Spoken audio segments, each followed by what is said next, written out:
তো বন্ধুরা, গতকালকে আমরা যে ভিডিওটা দিয়েছিলাম সেই ভিডিওতে বেশ কিছু কমেন্টস এসেছে। আমি বলেছিলাম যে তোমরা প্লিজ আমাদের হেল্প করো, ডাউন হয়ে মানে রিচ ডাউন হয়ে গিয়েছে ইউটিউবের, সেই জন্য একটু হেল্প করতে। তো তোমরা বেশ কয়েকজন কমেন্টস করেছো এবং সেখান থেকেই আমরা আজকের ভিডিওটা নিয়েছি। সেখানেই একটা লিঙ্ক ছিল, হ্যাঁ, সেই লিঙ্ক থেকেই আমরা আজকের ভিডিওটা নিয়েছি এবং আশা করছি ভালো লাগবে ভিডিওটা।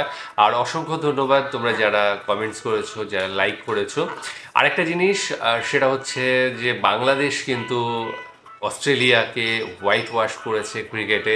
তো সেই ব্যাপারটা নিয়েও আজকে একটু কথা বলতে চাই হ্যাঁ, পরবর্তী কোনো ভিডিও, সময়ে, হ্যাঁ, এবং ভিডিও হ্যাঁ, আশা করছি একটা করব। হ্যাঁ, তো একটা বড় প্রাপ্তি অস্ট্রেলিয়াকে ঘরের মাটিতে হারানো, অবশ্যই।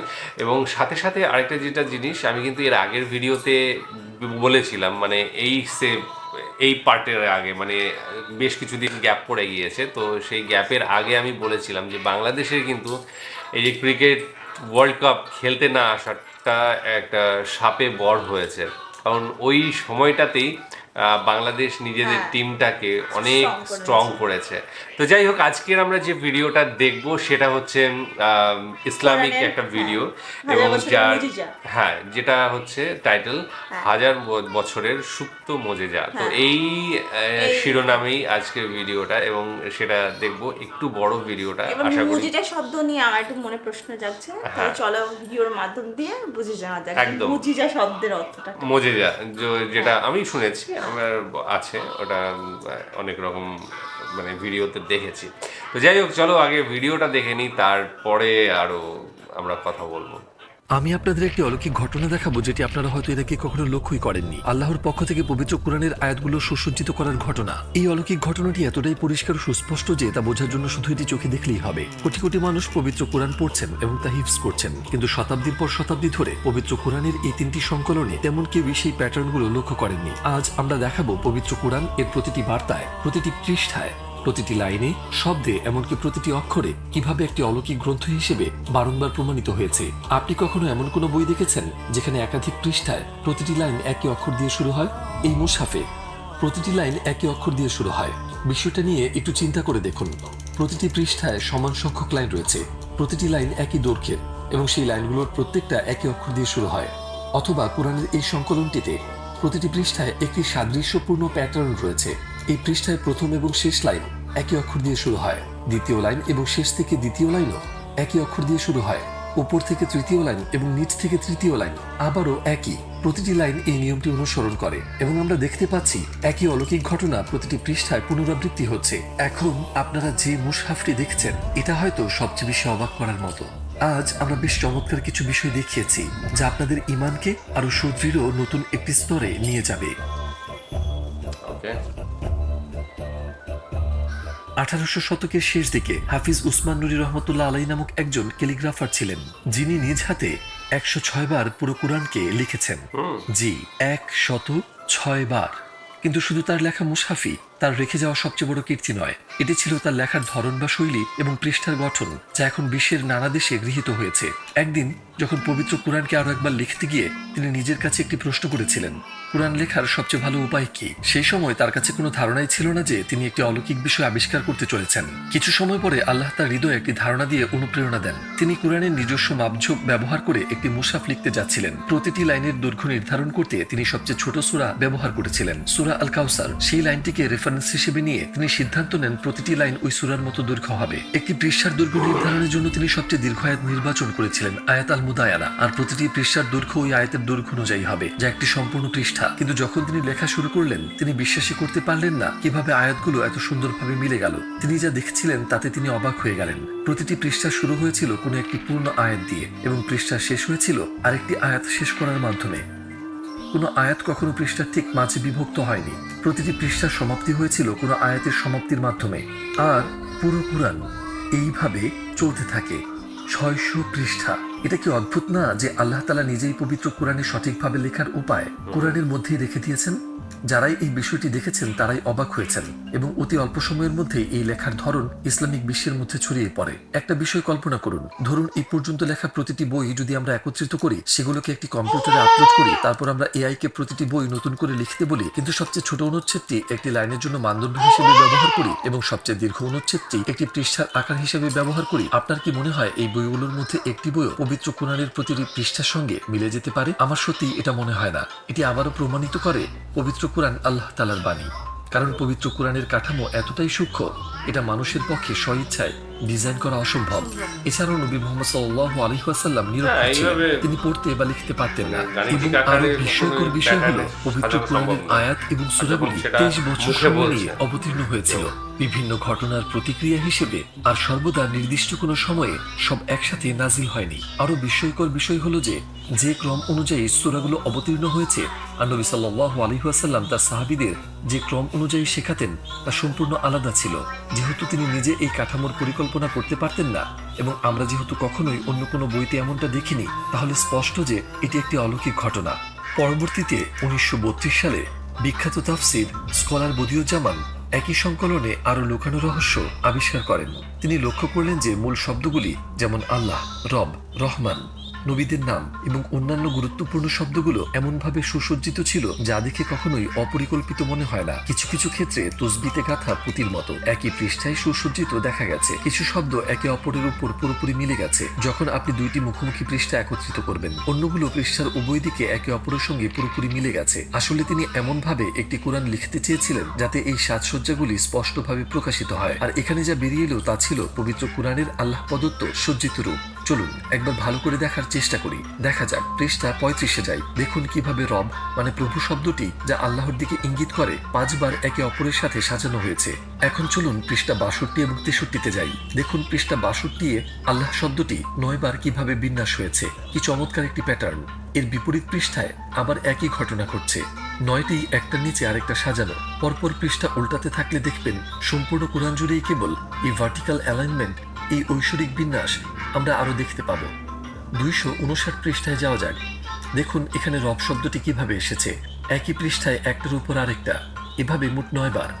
82 এবং 83 পৃষ্ঠায় খুবই অবাক করা একটা বিষয় আছে। দেখুন কিভাবে আল্লাহ শব্দটি দুটি পরস্পর মুখোমুখি পৃষ্ঠায় 4 বার এসেছে এবং কত নিখুঁতভাবে তা খাপে খাপে মানিয়ে গেছে। কি অসাধারণ, তাই না? সম্পূর্ণ ব্যতিক্রমী আল্লাহ তাআলার পক্ষ থেকে সুসজ্জিত পবিত্র কোরআনের একই পাতায় দ্বিতীয় পৃষ্ঠায়ও তাই দেখা যায়। 33 এবং 34 পৃষ্ঠা সম্পূর্ণ পাতায় দেখা যায়। আবার যেই পাতায় 289 আর 290 পৃষ্ঠা আছে, সেখানে কোরআন শব্দটি একই পাতার 2 অংশে নিখুঁতভাবে খাপে খাপে মিলে যায়। এরকম আরো অনেক উদাহরণ রয়েছে যার মধ্যে আমি খুব সামান্যই দেখিয়েছি। এবার আপনি খুবই অনাকাঙ্ক্ষিত একটা বিষয় দেখতে যাচ্ছেন, পৃষ্ঠা 422। এখন আপনাদের সেই পৃষ্ঠায় নিয়ে যাই যেখানে আল্লাহ নামটি সবচেয়ে বেশি বার উল্লেখ করা হয়েছে। এই পৃষ্ঠায় আল্লাহ শব্দটি নিখুঁতভাবে বিন্যাসের মাধ্যমে 15 বার এসেছে। পুরো কোরআনের 604 পৃষ্ঠার মধ্যে আল্লাহ শব্দটি এখানেই সবচেয়ে বেশি আছে।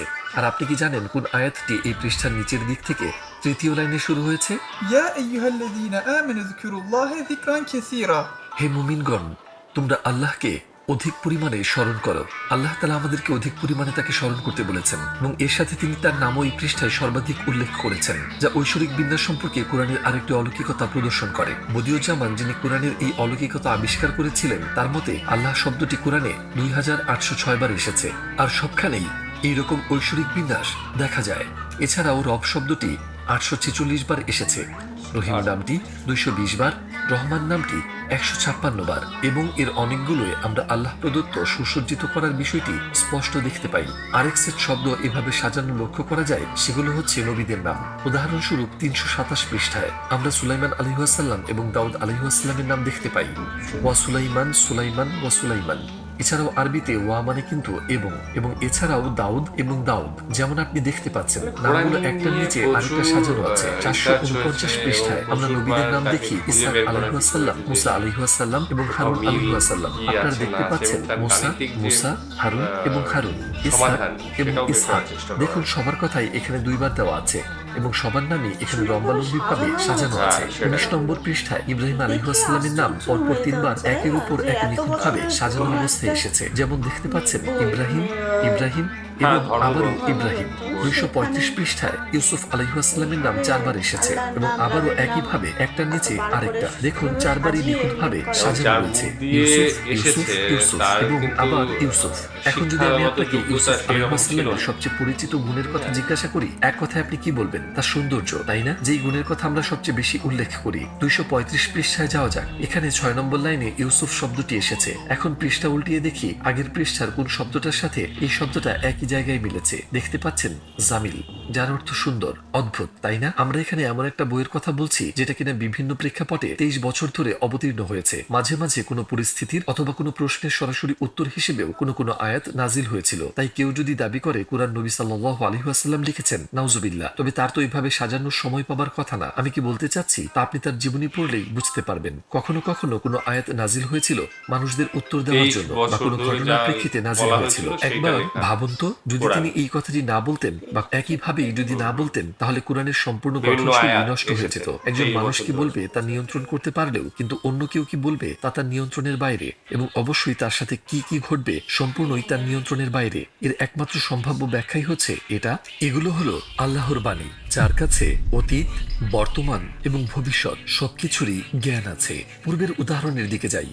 ইউসুফ এবং জামিল, যার মানে সুন্দর। তাহলে কোরআনে আমরা যতদূর জানতে পেরেছি আল্লাহ প্রদত্ত সুসজ্জিত করার সাথে সাথে এই বিশেষ ধরনের অলঙ্করণও আছে। চলুন এর থেকে আলাদা এক প্রকারের বিন্যাসের সাথে পরিচয় করে দিই যা আপনাকে বিস্মিত করবে। আপনি কি আল কাহাফের অধিবাসীদের বিখ্যাত কুকুর সম্পর্কে শুনেছেন? কুকুরটার নাম ছিল কিতমির। এবার 294 পৃষ্ঠায় চলে যাই, যেখানে তাদের ব্যাপারে উল্লেখ করা হয়েছে।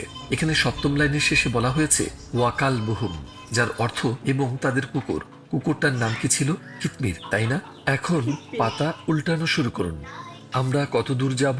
1 পৃষ্ঠা, 2, 10, 20, ঠিক 141 পৃষ্ঠা পর, এবং 7ম লাইনের শুরুতে আমরা কি পেলাম? কিতমির। এখানে একটা শব্দ 7ম লাইনের শেষে এবং আরেকটা বসেছে শুরুতে। কিন্তু আপনি যদি কোরআন বন্ধ করে দেখেন তাহলে দেখবেন এই দুটি শব্দ 100 পৃষ্ঠারও আগে পরে থাকার পরেও সম্পূর্ণভাবে একে অপরের অভিমুখী। একবার ভাবুন তো, যদি সেই 140 পৃষ্ঠায় বর্ণনা করা ঘটনাগুলো ভিন্নভাবে ঘটত, অথবা ঘটনাগুলো ভিন্নভাবে বলা হতো, যদি বাক্য গঠন ভিন্ন হতো, যদি সেই অংশগুলো বাদ দেওয়া হতো বা অন্য কিছু বর্ণনা করা হতো, তাহলে এই অ্যালাইনটা পুরোপুরি নষ্ট হয়ে যেত। অসংখ্য সম্ভাব্যতার মধ্যেও এই সংস্করণই বাস্তবে পরিণত হয়েছে। অভূতপূর্ব এই গ্রন্থটি গভীর অর্থ সম্বলিত এবং একই সাথে শত শত অলৌকিকতার সমন্বয়ে পরিপূর্ণ, যা হয়তো আমাদের বোধশক্তির বাইরে। এখন কি আপনি বুঝতে পারছেন কেন কেউই কোরআনের মতো কোনো কিছু সৃষ্টি করতে পারে না? অবশ্য এটাই একমাত্র কারণ নয়, যদিও এই অসাধারণ বৈশিষ্ট্যই কারো পক্ষে তৈরি করা সম্ভব না। চলুন এবার 294 পৃষ্ঠায় আসহাবে কাহাফ এর প্রসঙ্গে চলে যাই। যখন তারা তাদের সেই শান্তির আরামদায়ক ঘুম থেকে জেগে উঠল, তারা বুঝতে চেষ্টা করছিল তারা কতদিন এই গুহায় ছিল। 11 নম্বর লাইনে তাদের একজন বলল, لبثنا يوما أو بعض يوم. আমরা একদিন কিংবা একদিনের কিছু অংশ অবস্থান করেছি। তারা পরিস্থিতি বোঝার চেষ্টা করছিল। এর বিপরীত পৃষ্ঠায় খেয়াল করে দেখুন আল্লাহ যেন সরাসরি তাদের প্রশ্নের উত্তর দিয়েছেন। ولبثوا في كهفهم 300 سنين فازدادوا 9. আর তারা তাদের গুহায় অবস্থান করেছে 300 বছর এবং এর সাথে অতিরিক্ত হয়েছিল 9। আবার কোরআনে একই ধরনের অর্থ সম্বলিত দুটি আয়াত সমন্বয় করা হয়েছে, যদিও বা তাদের মধ্যে ডজনেরও বেশি পৃষ্ঠা মাঝখানে থাকুক না কেন, যা কোরআনের একটি ভিন্ন প্রকারের চাক্ষুষ অলৌকিকতা।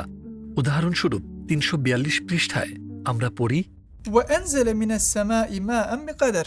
আর আমি আকাশ থেকে পরিমিতভাবে পানি বর্ষণ করেছি। ঠিক 147 পৃষ্ঠা পরে 489 পৃষ্ঠার শুরুতে বলা হয়েছে, والذي نزل من السماء ماء بقدر. আর যিনি আসমান থেকে পরিমিতভাবে পানি বর্ষণ করেন। যেমন দেখছেন দুটি আয়াতের অর্থ একই রকম। এগুলোকে পৃষ্ঠার শুরুতে সমন্বয় করা হয়েছে। আবার আপনি 71 এবং 511 নম্বর পৃষ্ঠায় 4 নম্বর লাইন দেখেন। আপনি লক্ষ্য করলে দেখতে পাবেন একই রকম অর্থের বাক্যগুলো একই স্থান থেকে শুরু হয়েছে। بسم الله الرحمن الرحيم.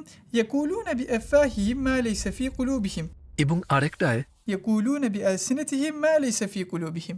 তারা মুখে তা বলে যা তাদের অন্তরে নেই।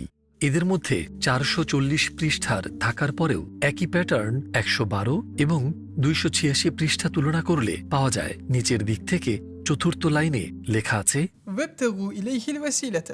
এবং তার নৈকট্যের অনুসন্ধান করো। এবার অন্য পৃষ্ঠায় লক্ষ্য করলে দেখা যাবে يبتغون إلى ربهم الوسيلة.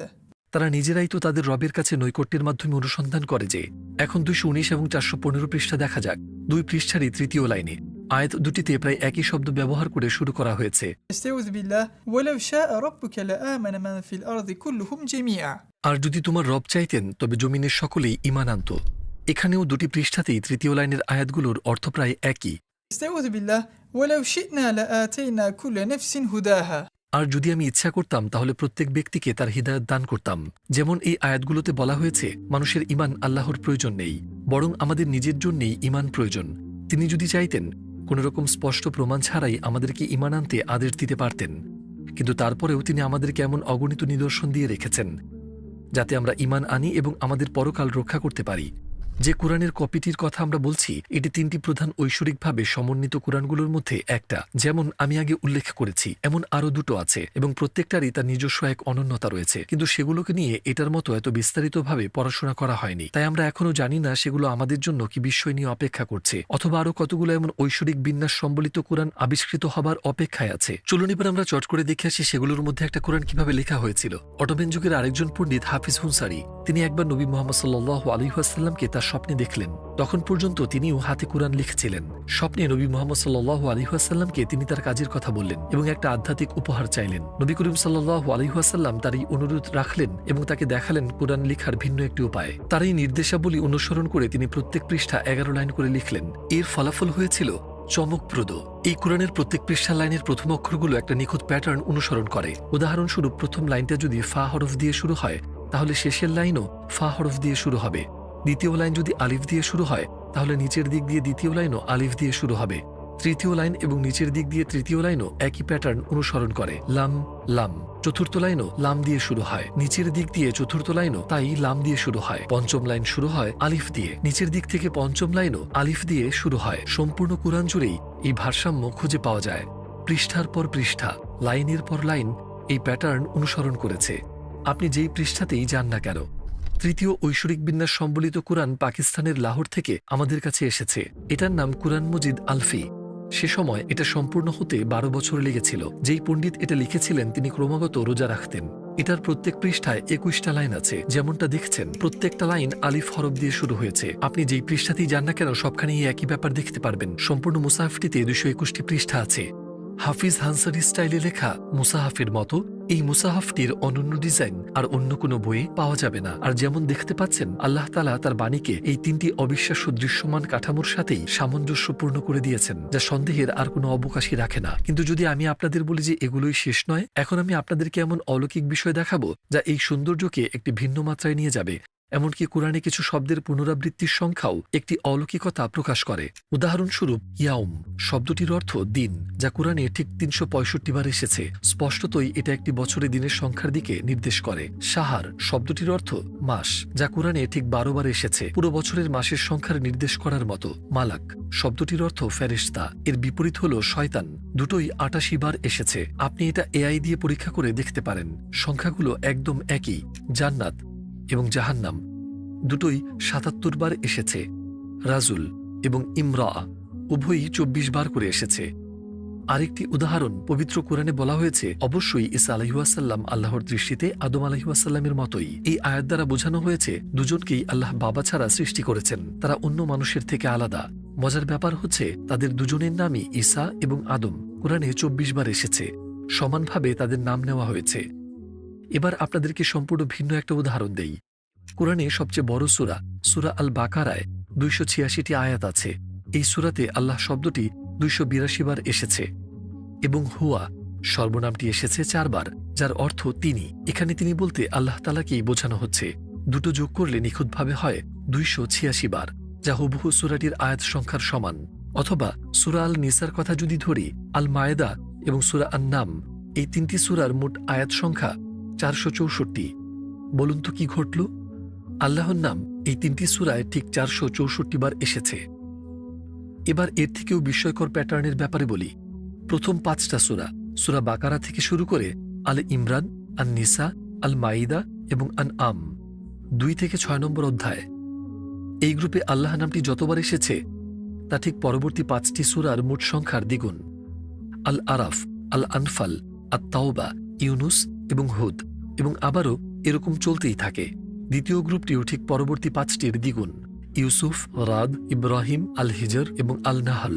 এই সূরাগুলো বিভিন্ন প্রেক্ষাপটে বিভিন্ন উদ্দেশ্যে অবতীর্ণ হয়েছে। তবুও অলৌকিকভাবে কোরআনে আমরা এই প্যাটার্নটি দেখতে পাই। আর এগুলো তো শুধু আমরা যতটুকু জানতে পেরেছি সেটুকুই, কে জানে আরো কতগুলো আয়াতে একই ধরনের প্যাটার্ন আছে। সবশেষে আমাদের এই বিষয়টা মাথায় রাখতে হবে, একজন মানুষের পক্ষে এত কিছু একসাথে সুসজ্জিত করা এক কথায় অসম্ভব। এমনকি নবী মুহাম্মদ সাল্লাল্লাহু আলাইহি ওয়াসাল্লাম নিজেও কখনো এই বিষয়টিকে প্রমাণ হিসেবে ব্যবহার করেননি। যদি তিনি এভাবে কোরআন সাজাতেন তাহলে তিনি নিশ্চয়ই এই ব্যাপারে উল্লেখ করতেন। মূলত এগুলো বহু শতাব্দী পরে আবিষ্কৃত হয়েছে।